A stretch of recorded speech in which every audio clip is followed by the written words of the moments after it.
Fasting in the Bible often transcends the mere act of abstaining from food. It's a spiritual discipline designed to draw individuals closer to God. You can find references to fasting all over the Old and New Testaments. In the Old Testament, fasting is mentioned in books like Nehemiah 1:4, where Nehemiah mourns and fasts upon hearing the news about Jerusalem. It was common for fasting in the Old Testament to be an expression of sorrow or penitence. Jumping to the New Testament, perhaps the most famous instance of fasting is Jesus' 40-day fast in the wilderness, mentioned in Matthew 4:1-2. It's here, in the desert, where Jesus undergoes intense temptation by Satan, but emerges spiritually fortified. So what does that mean for us? Fasting for 40 days doesn't have to be literal. Very few folks can go completely without food for 40 days and remain healthy, or, alive. Jesus' 40-day fast was unique and miraculous, and not something we're necessarily called to duplicate. Modern Christian fasting comes in many forms.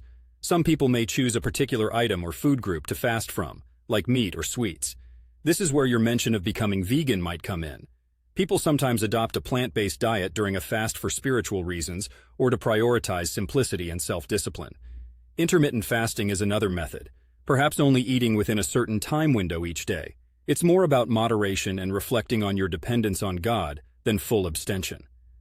Then there are folks who pick something totally non-food related like social media, television, or another form of entertainment from which to fast.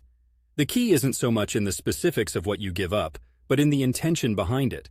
The fast should serve as a reminder of your dependency on God, a way to subdue the flesh, and an opportunity to dedicate more time to prayer and reflection on Scripture.